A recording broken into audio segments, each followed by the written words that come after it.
जय हिंद मेरे प्यारे भाइयों एंड बहनों। आज की वीडियो में बात करेंगे नंबर सिस्टम का पार्ट 3। आज हम स्टार्ट करेंगे। आज की वीडियो में हम नंबर सिस्टम संख्या पद्धति का पार्ट 3 स्टार्ट करेंगे। पार्ट 3 में हम पढ़ेंगे डिविजिबिलिटी रूल यानी कि विभाज्यता का नियम। तो चलो स्टार्ट करते हैं। डिविजिबिलिटी रूल यानी विभाज्यता का नियम। डिविजिबिलिटी रूल में हम बताएंगे आपको 2 से लेकर 19 तक की संख्याओं से विभाज्यता का नियम। 2 से विभाज्यता का नियम। 2 से विभाज्यता का नियम क्या होता है? 2 से विभाज्यता का नियम ये होता है इकाई अंक यानी कि संख्या का इकाई अंक क्या होना चाहिए, या तो शून्य हो या कोई सम संख्या हो। सम संख्या क्या होती है? सम संख्या यानी 2, 4, 6, 8 2 से जो डिविजिबल होती है वो संख्या क्या होती है? सम संख्या। तो 2 से विभाज्यता का नियम क्या? इकाई अंक या तो शून्य होना चाहिए या कोई सम संख्या होना चाहिए। सम संख्या मतलब जैसे 2, 4, 6, 8 अगर कोई संख्या दी है जिसका इकाई अंक या तो शून्य है या 2, 4, 6, 8 है, तो वो संख्या 2 से विभाज्य होगी। जैसे कोई संख्या है 678, ठीक है, तो इसका इकाई अंक क्या होगा? 8 होगा, तो ये संख्या क्या है? 2 से विभाज्य होगी, क्योंकि इसका इकाई अंक क्या है? 8 यानी कोई सम संख्या। या कोई संख्या है 780, तो इसका इकाई अंक क्या है? 0, तो इसका इकाई अंक क्या है? 0, तो भी यह संख्या किससे? 2 से विभाज्य होगी। 5 से विभाज्यता का नियम। 5 से विभाज्यता का नियम है कि इसका इकाई अंक क्या होना चाहिए? इकाई अंक क्या होना चाहिए? किसी भी संख्या का इकाई अंक या तो शून्य हो या फिर 5 हो, तो वो संख्या 5 से डिविजिबल होगी। जैसे कोई संख्या है 7690 या कोई संख्या 87575, तो इसका इकाई अंक क्या है? 0 है। कितनी बड़ी संख्या हमें क्या देखना? सिर्फ क्या देखना? इकाई अंक। 5 से ज्यादा अगर इकाई अंक देखना, इकाई अंक क्या होना चाहिए? 0 या 5 होना चाहिए। तो अगर इकाई अंक 0 या 5 है तो वो संख्या 5 से डिविजिबल होगी। तो इसका इकाई अंक क्या? 0, इसका इकाई अंक क्या? 5 है। तो ये संख्या किससे हो? पूरी संख्या किससे? ये पूरी संख्या 5 से डिविजिबल होंगी। 10 से विभाज्यता का नियम। 10 से विभाज्यता का नियम है अगर किसी भी संख्या का इकाई अंक क्या है? 0 है, तो वो संख्या 10 से भी विभाज्य होगी। जैसे कोई संख्या 7890, ठीक है, या 87590, कोई भी संख्या इकाई अंक क्या होना चाहिए? इसका इकाई अंक क्या होना चाहिए? 0 होना। 3 से विभाज्यता का नियम।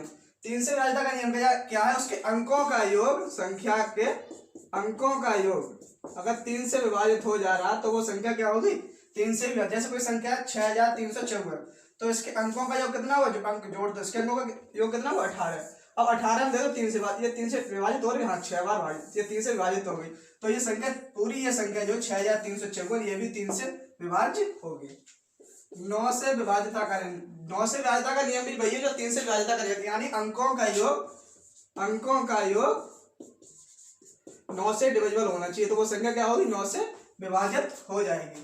जैसे संख्या 6, 3, 4, 5, 7, 2 ये संख्या है, तो इसके अंकों का योग मतलब इसके अंकों का योग अगर 9 से विभाजित हो जा रहा है तो संख्या 9 से विभाजित, पूरी संख्या 9 से विभाजित है। तो 6, 3, 9, 4, 5, 9, 9, 9, 9, 3, इसका योग कितना हो जाएगा?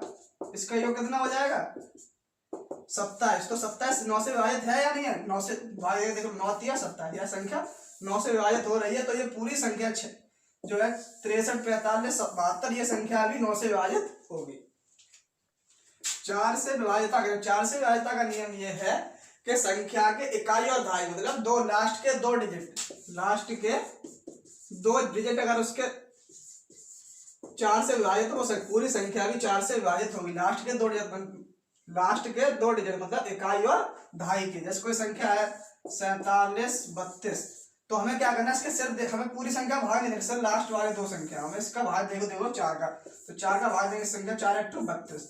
तो मतलब अगर अब 4 का पूरा इसमें भाग करा, तो ये पूरी संख्या जो 47, 32, ये पूरी संख्या 4 से विभाजित होगी। दूसरी कोई संख्या देख लो 336, तो हमें क्या करना है? इस लास्ट के 2 डिजिट देखने, इकाई और दहाई के।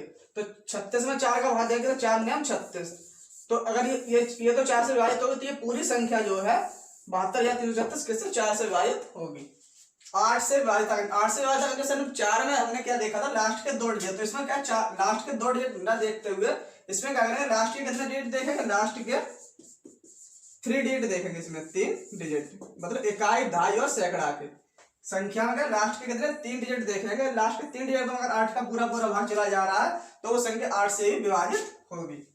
एक एग्जाम्पल है 67, 95, 416, ये संख्या हमारे पास। तो हमें इसमें क्या करना? लास्ट के 3 डिजिट है, लास्ट के 3 अंक देखने, इकाई, दहाई और सैकड़ा के। अब इनमें हम क्या करें? 8 से भाग देख लो कितने में? 416 में। तो 8 × 5 = 40, बचा 1, 8 दूनी 16, मतलब पूरा पूरा भाग चला गया। तो ये पूरी संख्या जो होगी ये 67, 95, 416, ये पूरी संख्या 8 से विभाजित होगी। अगर इसके लास्ट के 3 डिजिट में अगर पूरा पूरा भाग चला जा रहा है किसी भी संख्या में, तो वो संख्या 8 से पूरी पूरी विभाजित होगी।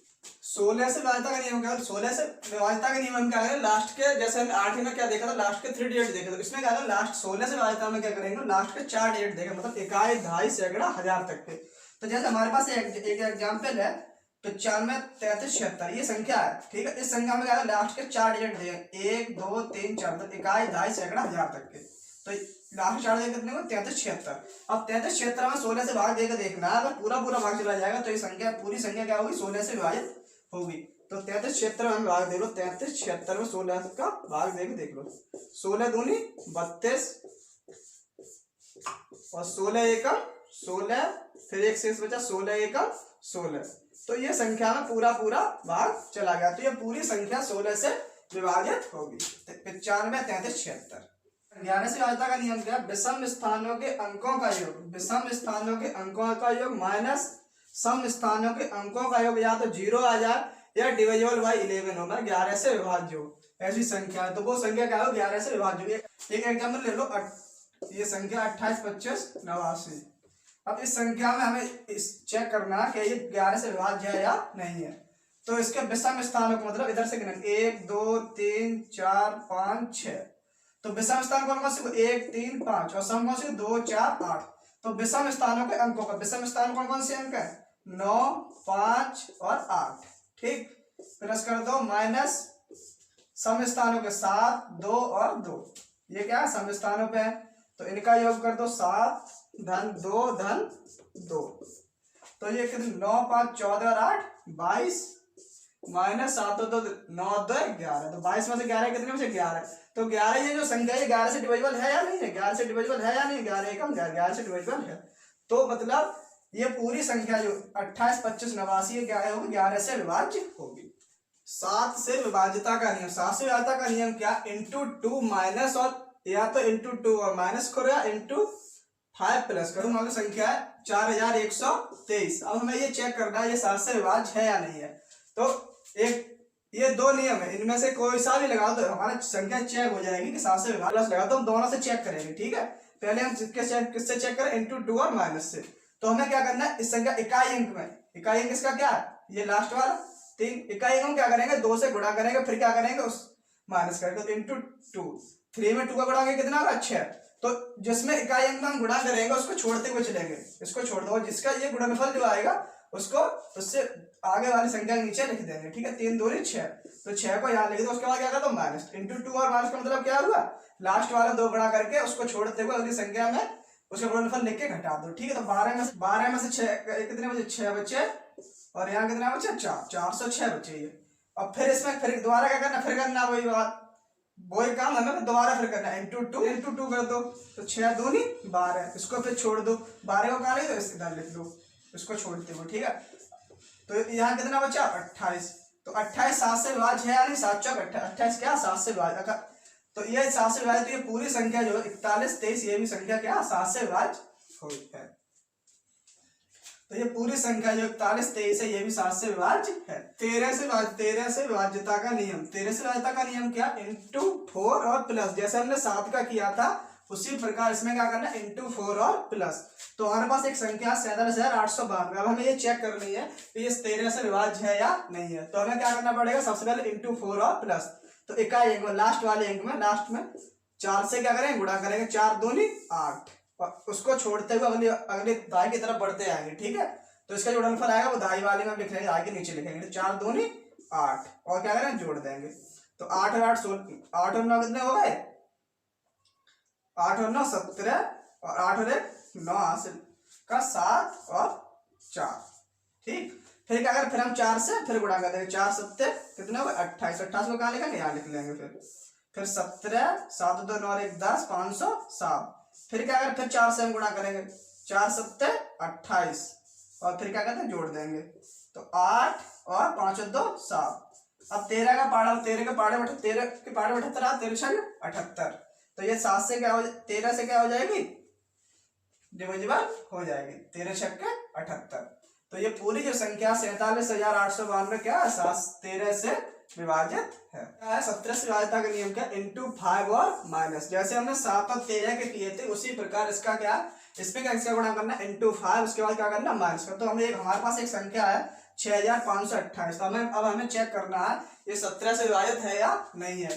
तो क्या करें सबसे पहले इंटू 5, उसके बाद क्या करेंगे माइनस। तो इंटू 5 कर लो, 8 पंजे 40, 40 को यहाँ लिख लो और क्या कर दो माइनस कर दो, ठीक है। तो 2 के 2, 5 में 4 1 बचा, 6 के 6। फिर क्या करना, फिर हमें 5 से गुणा करना इंटू 5, 5 दूनी 10, 10 को यहाँ लिख लो और क्या कर दो माइनस कर दो।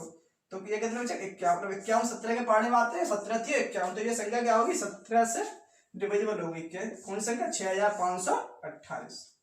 19 से विभाजिता का नियम क्या इंटू 2 और प्लस, इंटू 2 और प्लस। तो हमारे पास एक संख्या है 10,317 से, इसमें हमें चेक करना है ये 19 से, इसमें हमें चेक करना है 19 से डिविजिबल है या नहीं है। तो इसके लिए हमें क्या करना इंटू 2 और प्लस। तो 7 में अगर इंटू 2, 7 दूनी 14, 14 इधर लग लो और क्या करना इंटू प्लस यानी जोड़ना। तो 4 और 1 5, 3 और 1 4 और 0 का 0 1 का 1। फिर क्या करना, फिर हमें इंटू 2 करना है, 5 दूनी 10, फिर क्या करना प्लस करना है, 4 1 1 114। उसके बाद फिर क्या, फिर हमें दोबारा इंटू 2 करना है, तब तक करना है जब से 19 से डिविजिबल संख्या ना आ जाए। 4 दूनी 8, तो 11 और 8 कितने हो 19। तो 19 से डिविजिबल है या नहीं है, 19 1 19। तो ये संख्या 10,317 ये 19 से डिविजिबल 19 से विभाज्य होगी।